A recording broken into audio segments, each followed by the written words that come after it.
Hello everyone, welcome to my channel what it is.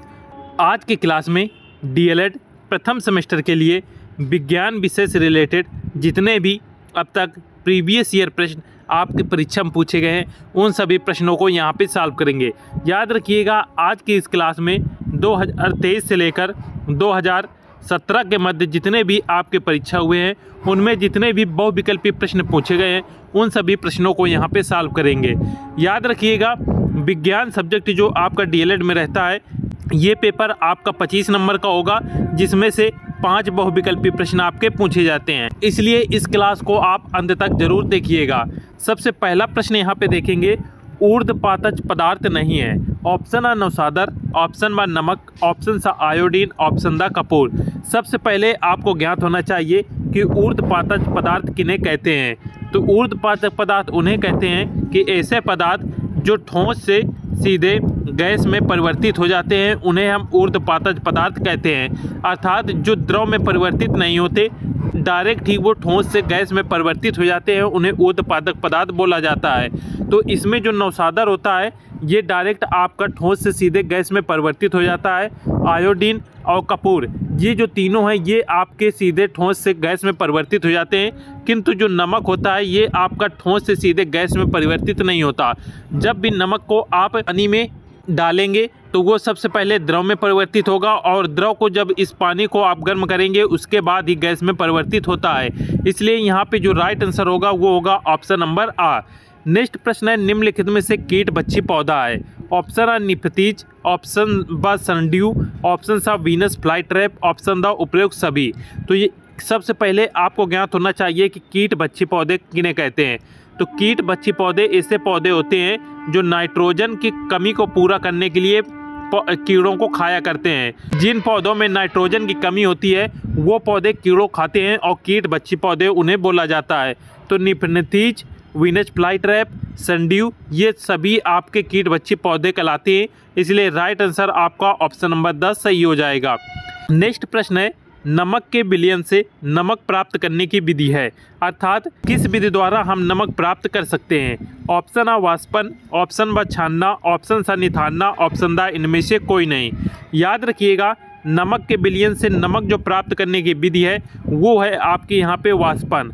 अर्थात नमक में पानी की मात्रा होती है जिसको वाष्पन के द्वारा हम यहाँ पे नमक प्राप्त कर सकते हैं।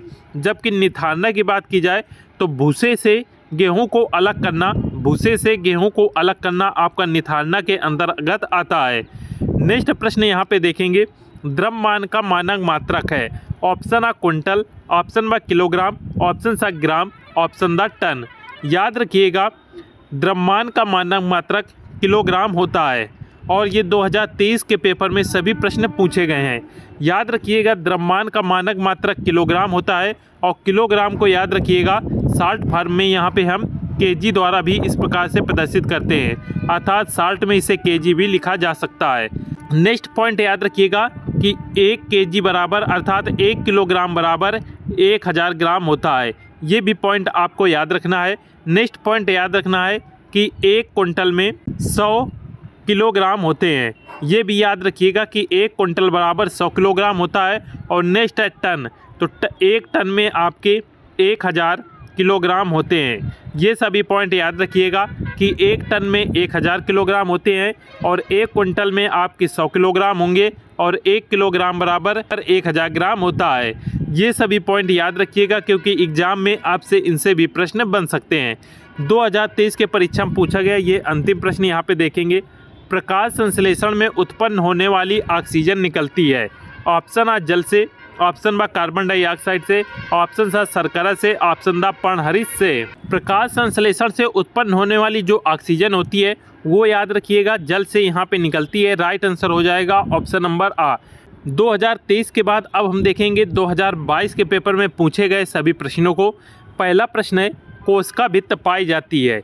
कोशिका भित्त किस में पाई जाती है। ऑप्शन आ पादप कोशिका में, ऑप्शन बा जंतु कोशिका में, ऑप्शन सा पादप तथा जंतु कोशिका दोनों में, या ऑप्शन दा इनमें से कोई नहीं। कोशिका भित्त याद रखिएगा, कोशिका भित्त जो होती है वो सिर्फ पादप कोशिका में पाई जाती है और पादप का अर्थ यहाँ पे होता है पौधों से। पौधों में कोशिका भित्त पाई जाती है, जबकि जंतु कोशिका में कोशिका झिल्ली पाई जाती है। इस पॉइंट को याद रखिएगा। नेक्स्ट पॉइंट है यौगिक का उदाहरण है। ऑप्शन आ वायु, ऑप्शन बा धुआं, ऑप्शन सा चीनी, ऑप्शन दा चीनी का विलयन। यौगिक का उदाहरण है तो यौगिक की आपको परिभाषा आनी चाहिए। ऐसे पदार्थ या तत्व जो दो या दो से अधिक पदार्थों से मिलकर बने होते हैं और एक नए पदार्थ का निर्माण करते हैं। अर्थात दो पदार्थ जब एक दूसरे से मिलते हैं तो एक तीसरा नया पदार्थ बनता है, उसे ही हम यौगिक कहते हैं। तो यहाँ पे वायु, धुआं, चीनी दिया हुआ है, तो जो यौगिक का उदाहरण है वो है आपका चीनी का विलयन। राइट आंसर हो जाएगा ऑप्शन नंबर द। नेक्स्ट प्रश्न है कायिक प्रवर्धन संभव है। ऑप्शन आ जड़ द्वारा, ऑप्शन बा तना द्वारा, ऑप्शन सा पत्ती द्वारा, ऑप्शन दा इनमें से सभी के द्वारा। कायिक प्रवर्धन संभव है। कायिक प्रवर्धन सिर्फ पत्ती के द्वारा संभव होता है। राइट आंसर है ऑप्शन नंबर सा। नेक्स्ट प्रश्न है बल का मात्रक है। ऑप्शन आ न्यूटन, ऑप्शन बा सेकेंड, ऑप्शन सा किलोग्राम, ऑप्शन दा इनमें से कोई नहीं। तो यहाँ पे बल का मात्रक पूछा गया है। बल का मात्रक याद रखिएगा, बल का मात्रक न्यूटन होता है। राइट आंसर हो जाएगा ऑप्शन नंबर आ। जबकि किलोग्राम याद रखिएगा, किलोग्राम द्रव्यमान का मात्रक होता है और सेकंड आपका समय का मात्रक होता है। ये सभी मात्रक आपको याद रखिएगा क्योंकि जो आपके 7 मूल मात्रक होते हैं इनमें से ही कोई एक हर बार आपके परीक्षा में आता है। नेक्स्ट है निम्नलिखित में संयुक्त पत्ती छांटिए। ऑप्शन आ आम की पत्ती, ऑप्शन बा अमरूद की पत्ती, ऑप्शन सा नींबू की पत्ती, ऑप्शन दा इनमें से कोई नहीं। यहाँ पे आपको संयुक्त पत्ती छांटना था, अर्थात एक ही जगह से जो दो पत्तियाँ इस प्रकार से निकलती हैं वो संयुक्त पत्ती के अंतर्गत आती हैं। तो यहाँ पे राइट आंसर हो जाएगा ऑप्शन नंबर बा अमरूद की पत्ती। अमरूद का पेड़ आपने देखा होगा और उसे यदि गौर से देखेंगे तो एक ही जगह से दो पत्तियां इस प्रकार से निकलती हैं। जबकि नींबू और आम में आप देखेंगे सिंगल पत्ती, जैसे ये कोई डाली गई हुई है तो एक पत्ती इसमें यहाँ से निकलेगी तो दूसरी यहाँ से इस प्रकार से निकलती है। जबकि अमरूद की जो डाली होती है उसमें एक ही जगह से इस प्रकार से दो पत्तियाँ निकलती हैं। नेक्स्ट प्रश्न है घड़ी के पेंडुलम की गति का उदाहरण है। ऑप्शन आ सरल रेखीय गति, ऑप्शन बा दोलन गति, ऑप्शन सा घूर्णन गति, ऑप्शन दा वृत्तीय गति। घड़ी के पेंडुलम की गति का जो उदाहरण है वो है दोलन गति। दोलन गति घड़ी के पेंडुलम का एक बेहतरीन उदाहरण है। राइट आंसर हो जाएगा ऑप्शन नंबर बा। नेक्स्ट प्रश्न देखेंगे और अब देखेंगे यहाँ पे 2021 के पेपर में पूछे गए सभी प्रश्नों को। अपुष्पीय पौधा है। ऑप्शन आ सरसों, ऑप्शन बा कुमुदनी, ऑप्शन सा फर्न, ऑप्शन दा सूरजमुखी। अपुष्पीय पौधा इनमें से जो है वो है ऑप्शन नंबर सा फर्न। राइट आंसर हो जाएगा ऑप्शन नंबर सा। नेक्स्ट प्रश्न है ज्यों तीव्रता का मूल मात्रक है। ऑप्शन आ मोल, ऑप्शन बा केल्विन, ऑप्शन सा कैंडला, ऑप्शन दा एम्पियर। तो ज्यों तीव्रता का यहाँ पे मूल मात्रक बताना है तो याद रखिएगा एम्पियर आपका धारा का मात्रक होता है और ज्यों तीव्रता का मात्रक कैंडला होता है। राइट आंसर इसका ऑप्शन नंबर सा हो जाएगा। नेक्स्ट प्रश्न है ऊर्ध्वपातन विधि द्वारा निम्नलिखित को पृथक किया जाता है। ऑप्शन आ चीनी एवं जल के मिश्रण को, ऑप्शन बा रेत एवं जल के मिश्रण को, ऑप्शन सा लकड़ी का बुरादा एवं लोहे के चूर्ण के मिश्रण को, ऑप्शन दा नमक एवं कपूर के मिश्रण को। यहाँ पे ऊर्ध्वपातन आया है और यही प्रश्न आपका 2023 के परीक्षा में भी पूछा गया था कि ऊर्ध्वपातज का उदाहरण कौन सा नहीं है। तो ऊर्ध्वपातज क्या होता है कि वो डायरेक्ट ही आपका ठोस सीधे गैस में परिवर्तित हो जाता है, वो आपका ऊर्ध्वपातज के अंतर्गत आते हैं। नमक एवं कपूर के मिश्रण को ऊर्ध्वपातक विधि द्वारा यहाँ पे पृथक किया जाता है। राइट आंसर हो जाएगा ऑप्शन नंबर द। नमक और कपूर का यदि मिश्रण है तो इसको हम ऊर्ध्वपातज विधि द्वारा यहाँ पे अलग किया जा सकता है, क्योंकि जब इसको हम इस विधि द्वारा अपनाएंगे तो कपूर जो है वो पूर्णतः ही गैस में बदल जाएगा और नमक हमें अलग ही मिल जाएगा। तो इसके मिश्रण को हम ऊर्ध्वपातज विधि द्वारा अलग कर सकते हैं। नेक्स्ट प्रश्न है निम्नलिखित से तने का रूपांतरण नहीं है। ऑप्शन आ अदरक, ऑप्शन बा शकरकंद, ऑप्शन सा आलू, ऑप्शन दा हल्दी। तो यहाँ पे तने का जो रूपांतरण नहीं है वो आपको बताना है। तो अदरक, आलू, हल्दी ये सभी तने के रूपांतरण है, जबकि शकरकंद आपका तने के रूपांतरण के अंतर्गत नहीं आता है। नेक्स्ट प्रश्न है जंतुओं तथा पौधों दोनों में उभयनिष्ठ कौन से लक्षण पाए जाते हैं। ऑप्शन आ प्रजनन, ऑप्शन बा वृद्धि, ऑप्शन सा पोषण, ऑप्शन दा उपयोग सभी। तो जंतुओं और पौधों में प्रजनन दोनों में पाया जाता है। जंतु भी प्रजनन करते हैं और पौधे भी प्रजनन करते हैं। वृद्धि, जंतुओं में भी वृद्धि होती है और पौधों में की लंबाई भी बढ़ती है। पोषण को दोनों की आवश्यकता होती है, जंतुओं को भी पोषण की आवश्यकता होती है और पौधों को भी पोषण की आवश्यकता होती है। इसलिए इसका राइट आंसर हो जाएगा ऑप्शन नंबर द, उपयुक्त सभी। जंतुओं और पौधों दोनों में जो उभयनिष्ठ लक्षण है वो है प्रजनन, पोषण और वृद्धि। नेक्स्ट है जंतु होते हैं, ऑप्शन आ परपोषी, ऑप्शन बा स्वपोषी, ऑप्शन सा आबा दोनों, ऑप्शन द इनमें से कोई नहीं। जंतु क्या होते हैं? क्या जंतु स्वयं अपना भोजन बना सकते हैं? क्या जंतु भोजन के लिए दूसरों पर निर्भर कर रहते हैं? तो आपने जंतुओं को देखा होगा, जंतु स्वयं भोजन नहीं बना सकते बल्कि वो दूसरों पर निर्भर रहते हैं, इसलिए जंतु परपोषी के अंतर्गत आते हैं। यहाँ पर आपने देखा 2023 के पेपर के प्रश्नों को सॉल्व किया, 2022 के प्रश्नों को सॉल्व किया और 2021 के प्रश्नों को सॉल्व किया। इसके बाद हम नेक्स्ट ईयर के प्रश्नों को यहाँ पे देखेंगे। इसके बाद हम यहाँ पे 2017 के पेपर में पूछे गए सभी प्रश्नों को यहाँ पे कवर करेंगे। पहला प्रश्न है, मछली में श्वास लेने के लिए कौन सा अंग पाया जाता है? ऑप्शन आ फेफड़ा, ऑप्शन बा गलफड़ा, ऑप्शन सा त्वचा, ऑप्शन द उपयुक्त सभी। तो मछली जो श्वास लेने के लिए कौन सा अंग उपयोग करती हैं? तो मछली श्वास लेने के लिए गलफड़े का उपयोग करती हैं, जबकि मानव श्वास लेने के लिए फेफड़े का उपयोग करता है। तो मछली श्वास लेने के लिए गलफड़े का यूज करता है, इसलिए राइट आंसर हो जाएगा ऑप्शन नंबर बा। नेक्स्ट प्रश्न है, 1 गज बराबर होता है? ऑप्शन आ 5 फुट, ऑप्शन बा 4 फुट, ऑप्शन सा 3 फुट, ऑप्शन द 2 फुट। 1 गज में 3 फुट होते हैं, राइट आंसर हो जाएगा ऑप्शन नंबर सा।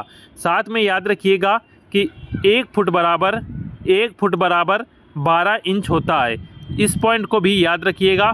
और दूसरा पॉइंट याद रखिएगा कि 1 इंच में 2.5 सेंटीमीटर होता है, इस पॉइंट को भी याद रखिएगा। छोटे छोटे पॉइंट है, आपके एग्जाम में पूछे जा सकते हैं कि 1 इंच में 2.5 सेंटीमीटर होते हैं और 1 फुट में 12 इंच होते हैं और 1 गज में 3 फुट होते हैं, तथा 1 मीटर में याद रखिएगा 1 मीटर बराबर 100 सेंटीमीटर होता है, 1 मीटर बराबर 100 सेंटीमीटर होता है, तथा 1 किलोग्राम बराबर 1000 ग्राम होता है। इन सभी पॉइंटों को आप ज़रूर याद रखिएगा, एग्जाम में आपसे ये प्रश्न पूछे जा सकते हैं। नेक्स्ट है, घुलनशील ठोस पदार्थों को द्रव से पृथक करने की विधि है? ऑप्शन है छानना, ऑप्शन ब निथारना, ऑप्शन सा तलछटीकरण, ऑप्शन द वाष्पन। घुलनशील ठोस पदार्थों को द्रव से पृथक करने की जो विधि है वो है वाष्पन। वाष्पन विधि के द्वारा हम जितने भी ठोस पदार्थ हैं वो द्रव से उनको हम अलग कर सकते हैं। नेक्स्ट प्रश्न है, पहलवान को भार उठाने में लगने वाला बल है? ऑप्शन आ पेशी बल, ऑप्शन बा विद्युत बल, ऑप्शन सा चुंबकीय बल, ऑप्शन द उपयुक्त में से कोई नहीं। तो पहलवान को भार उठाने में जो बल लगता है वो है पेशी बल। मनुष्य के शरीर में जो बल लगता है वो होता है पेशी बल। पेशी बल के द्वारा ही कोई भी व्यक्ति सामान उठा सकता है। नेक्स्ट प्रश्न है, चने के बीज में 2 हल्के पीले रंग की संरचनाओं का नाम क्या है? ऑप्शन आ बीज चोल, ऑप्शन बा भ्रूण, ऑप्शन सा बीजपत्र, ऑप्शन दा मूलांकुर। चने के बीज में 2 हल्के पीले रंग की जो संरचनाएं होती हैं उन्हें बीजपत्र कहा जाता है, राइट आंसर हो जाएगा ऑप्शन नंबर सा। और ये सभी प्रश्न 2017 के पेपर में पूछे गए हैं। 2017 के बाद अब यहाँ पे 2018 के पेपर में पूछे गए प्रश्नों को देखेंगे। दही को मथनी द्वारा तीव्र गति से मथने से प्राप्त मक्खन को पृथक करने की विधि क्या है? अर्थात दही से हम जो मक्खन प्राप्त करते हैं वो किस विधि द्वारा यहाँ पे प्राप्त करते हैं? ऑप्शन आ ऊर्ध्वपातन, ऑप्शन बा अपकेंद्रण, ऑप्शन सा तलछटीकरण, ऑप्शन द निस्पंदन। दही को मथने से मक्खन पृथक करने की जो विधि है वो है अपकेंद्रण बल, राइट आंसर हो जाएगा ऑप्शन नंबर बा। और यही जो अपकेंद्रण बल होता है इसी के द्वारा जो वॉशिंग मशीन होती हैं अपकेंद्रण बल के द्वारा ही वॉशिंग मशीन कार्य करती हैं। अर्थात कपड़ों से जो भी गंदगी है वो अपकेंद्रण बल के द्वारा ही अलग किया जाता है, उसी प्रकार से दही से जो मक्खन प्राप्त होता है वो भी अपकेंद्रण बल द्वारा ही अलग होता है। नेक्स्ट है, सुषुप्त पौधा कहा जाता है? ऑप्शन आ जड़ को, ऑप्शन बा बीज को, ऑप्शन सा फूल को, ऑप्शन दा पत्ती को। सुषुप्त पौधा कहते हैं बीज को, राइट आंसर हो जाएगा ऑप्शन नंबर बा। नेक्स्ट प्रश्न है, 1 फुट के बराबर होता है? ऑप्शन आ 26.48 सेंटीमीटर, ऑप्शन बा 26.48 सेंटीमीटर, ऑप्शन सा 29.48 सेंटीमीटर, ऑप्शन दा 30.48 सेंटीमीटर। तो इसमें यहाँ पे देखेंगे कि 1 फुट के बराबर होता है। तो 1 फुट अभी आपको बताया कि 1 फुट जो होता है वो 12 इंच के लगभग बराबर होता है और 1 इंच जो होता है वो 2.5 सेंटीमीटर के बराबर होता है। तो यहाँ पे 12 इंटू 2.5 करेंगे तो ये आपका 30 सेंटीमीटर के बराबर आएगा। तो लगभग 30.48 सेंटीमीटर 1 फुट के बराबर होता है। राइट आंसर हो जाएगा ऑप्शन नंबर द। नेक्स्ट प्रश्न है, न्यूटन के गति संबंधी कौन सा नियम क्रिया प्रतिक्रिया का नियम है? ऑप्शन आ प्रथम नियम, ऑप्शन बा द्वितीय नियम, ऑप्शन सा तृतीय नियम, ऑप्शन द इनमें से कोई नहीं। न्यूटन के जो गति संबंधी क्रिया प्रतिक्रिया का नियम है वो न्यूटन के तृतीय नियम पर आधारित है। राइट आंसर हो जाएगा ऑप्शन नंबर सा। नेक्स्ट प्रश्न है, बल की इकाई है। ऑप्शन आ अर्ग, ऑप्शन बा डाइन, ऑप्शन सा वाट, ऑप्शन द कैलोरी। बल की इकाई अभी आपने पिछले पढ़ा कि बल की जो इकाई होती है वो बल की इकाई न्यूटन होती है, किंतु यहाँ पे न्यूटन कहीं पे भी नहीं दिया हुआ है। तो अब यहाँ पे जो न्यूटन होता है वो याद रखिएगा, एमकेएस पद्धति पर इसका बल का मात्रक न्यूटन होता है। जब न्यूटन न दिया हो तो बल का मात्रक फिर डाइन लगाएंगे। डाइन आपका सीजीएस पद्धति में यहाँ पे मात्रक होता है। तो इस प्रश्न का राइट आंसर आपका ऑप्शन नंबर बा हो जाएगा कि डाइन बल का इकाई डाइन होता है। और दूसरा पॉइंट याद रखिएगा, यहाँ पे जो अर्ग दिया है ये आपका कार का मात्रक है। कार का मात्रक वैसे एमकेएस पद्धति में जूल होता है, किंतु सीजीएस पद्धति में यहाँ पे अर्ग होता है। और यहाँ पे कैलोरी जो है ये ऊर्जा का मात्रक है। नेक्स्ट प्रश्न है, फल का पेड़ से गिरना उदाहरण है। ऑप्शन आ चुंबकीय बल, ऑप्शन बा घर्षण बल, ऑप्शन सा गुरुत्व बल, ऑप्शन दा पेशीय बल। तो फल का पेड़ से गिरना किसका उदाहरण है? यहाँ पे गुरुत्वीय बल का उदाहरण है। राइट आंसर हो जाएगा ऑप्शन नंबर सा। नेक्स्ट प्रश्न है, बालू और लोहे के छीलन को पृथक किया जाता है। ऑप्शन आ बिनकर, ऑप्शन बा चुंबकीय पृथक्करण द्वारा, ऑप्शन सा फटकार कर, ऑप्शन द चाल कर। तो बालू और लोहे के छीलन को अलग करना है तो जहाँ पे लोहा आ जाए तो लोहे को हम सिर्फ चुंबक के द्वारा ही अलग कर सकते हैं। तो यदि चुंबकीय पृथक्करण हम लगा दें तो यहाँ पे लोहा अलग हो जाएगा और बालू वहाँ पे अलग हो जाएगा। तो राइट आंसर हो जाएगा चुंबकीय पृथक्करण के द्वारा बालू और लोहे के छीलन को अलग कर सकते हैं। नेक्स्ट प्रश्न है, पत्ती द्वारा जनक होता है, अर्थात पत्ती द्वारा किस पौधे का यहाँ पे जन्म होता है? ऑप्शन आ अजूबा, ऑप्शन बा बबूल, ऑप्शन सा केला, ऑप्शन दा आम। तो पत्ती द्वारा जिसका जनक होता है वो होता है अजूबा। राइट आंसर हो जाएगा ऑप्शन नंबर बा। और ये सभी 2019 के पेपर में पूछे गए प्रश्न है। नेक्स्ट है, उभयचर जंतु है। ऑप्शन आ मेढक, ऑप्शन बा मछली, ऑप्शन सा चिड़िया, ऑप्शन दा कुत्ता। उभयचर का अर्थ होता है जो जल और थल, अर्थात जो मिट्टी और पानी में दोनों में रह ले ऐसे जंतु को आपको यहाँ पे बताना है। तो उभयचर के जंतु के अंतर्गत आता है मेढक।